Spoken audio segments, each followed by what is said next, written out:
Hey, what's up, everyone? This is Snackbox. Hope you all are having an amazing day. Guys, we will have a very decent progressive chance event starting tomorrow. We're gonna actually start with a banger, right? I said that last video when I covered the news for the Hero's Path, and it was true. Okay? The first progressive event that we're gonna start this year with, 2026, is gonna be insane. All right, this is super juicy. All right, this Thursday, January 1st, we're planning to launch Progressive Chance event, giving you at least a 15x chance to summon the champions of your choice from the selected pool from Ancient, Primal, Sacred, and Void shards. First in line, we have Firil, okay? Firil is probably one of the best support champions in the entire game. He's meta for Hydra teams. He's meta for Chimera trials and just in general, a very good support. He brings the decreased speed on the A1. He's ignoring resistance 20%, which makes him basically a mythical champion. Decreased accuracy and block buffs AoE on the A2. Increased resistance and perfect veil on the A3. And then this passive right here, which is massive. And the most interesting part about this passive is if an ally is under 4 or more buffs, also increases their damage dealt by 20%. So he has a damage multiplying passive. He provides buffs and debuffs, which are very crucial for Hydra or Chimera. There is a specific week for trials where he enables a lot of mythical mats because he pretty much does this on his own. Right here on the Viper Form, trials number 3, the decrease accuracy and increase resistance trial right here. Very hard to do. Not many champions can do increased resistance, and I think he's the only one that provides both the debuff and the buff. Okay, considering that and the fact that he brings decreased speed is pretty insane and makes him a great Chimera champion. Next in line is Nishag. Okay, Nishag is one of my favorite champions. He won me so many battles that is actually insane, and he's the second best bomb champion in Raid Shadow Legends, in my opinion. Okay, Commodus is the best one. He's the second one. Arguably, he has the better affinity, right? He's Force affinity. There are a lot of Force and Magic affinity champions that are meta, and Force is arguably a little bit better than Magic, but still. He's placing 2 bombs, okay, with his A3, then he gets an extra turn, and then he can decrease the turns of those bombs by 1. And if those bombs go off, he will replace those bombs with 2 poisons for each bomb, okay? And if you put a poison relic on him and your bombs did not do enough damage to kill the enemy, you will have protected poisons on those enemies, right? And they will probably do the job. So pretty damn insane.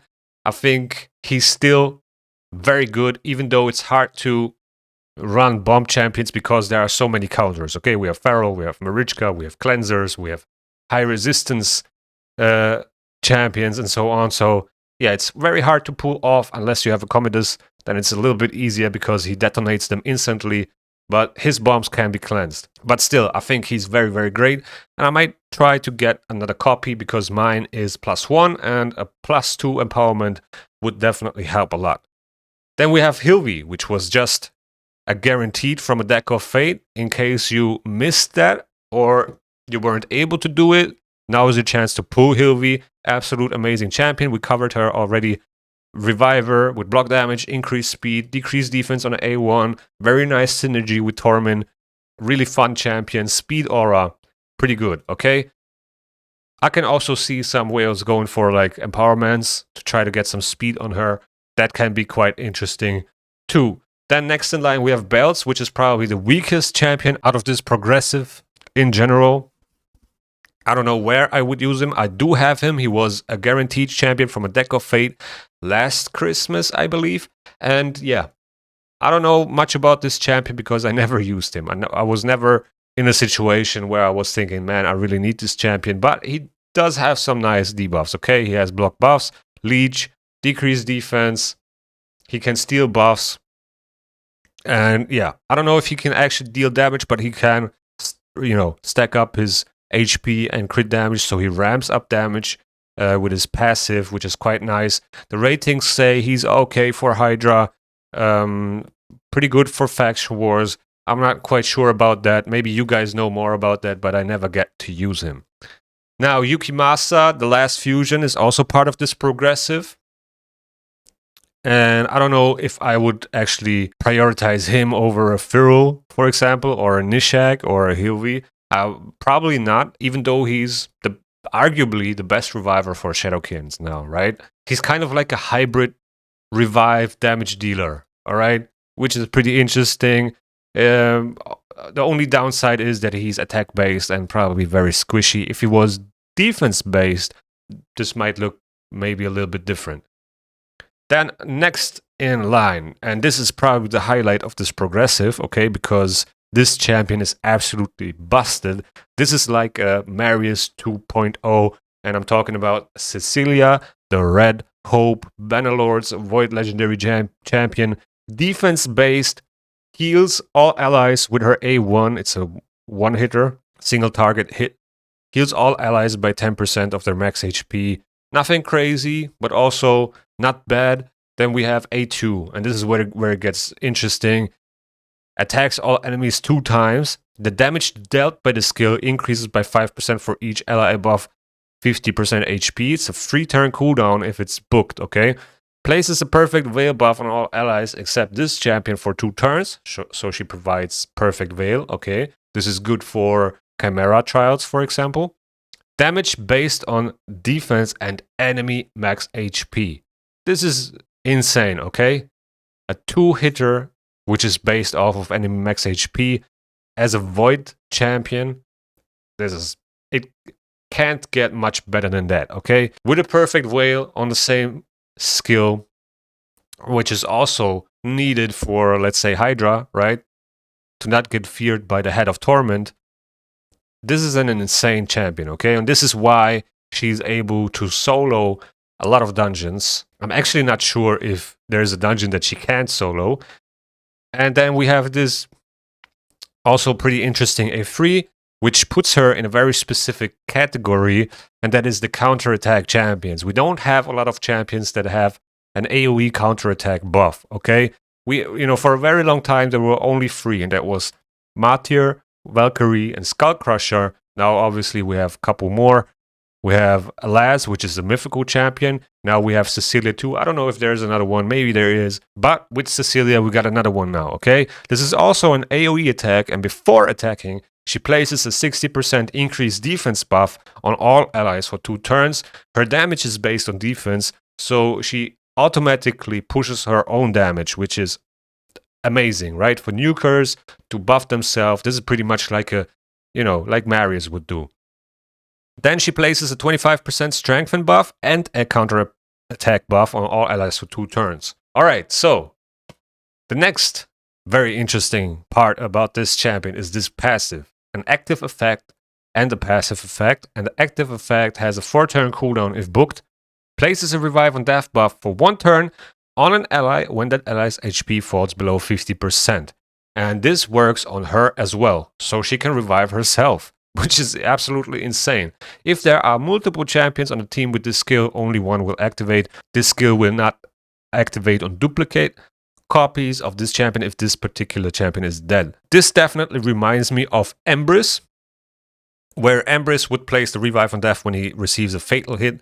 She would place the revive on death on an ally as well if the HP falls below 50%, but it works on her too if she's solo. Now the passive effect makes this even better because at the start of this champion's turn, removes 1 random debuff from a random ally. This is pretty much like a Doom Priest passive and fills their turn meter by 10%. So we got turn meter fill and the cleanse. I don't know what to say, but that this champion is massive, okay? A lot of whales will open void shards for this champion to get this beast because she can solo Faction Wars hard. She can solo Ice Golem hard. She can solo all the dungeons, Iron Twins. I don't know if she can solo Santa. Well, probably can with her passive.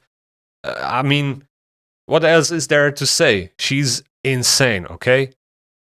Cecilia the Red Hope is one of the best Void Legendary champions that got released in the last couple of months, maybe since Titus. I don't know if there was a better one, but I don't think so.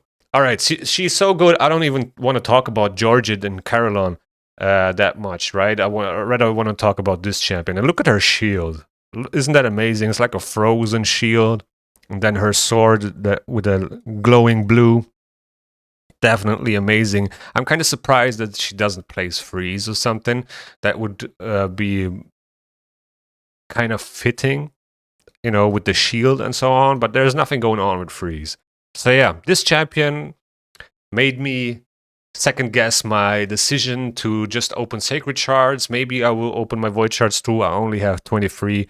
But yeah, maybe I can get lucky. Who knows? Let me know in the comments below, guys, if you are going for Cecilia the Red Hope. I know a lot of players will. And if not, what else are you going to pull for? If you are going for the hero's path even. But yeah, if you don't have enough shards to get any of the souls, I will probably not pull for any of those progressives. Even though a Pharaoh is also massive for your account, okay? He enables so many mythical mats for you. And also pushes your damage in Hydra. So yeah, everyone kind of needs a Pharaoh. And like I said, for the Void Legendaries, Cecilia, absolute beast everywhere. So yeah, guys. With that being said, thank you guys for watching. I hope you enjoyed. If you enjoyed, please hit the like button. It really goes a long way. Also subscribe to the channel if you want to see more raid content. The YouTube algorithm is going to suggest you a video that you might like right here. And see you in the next one.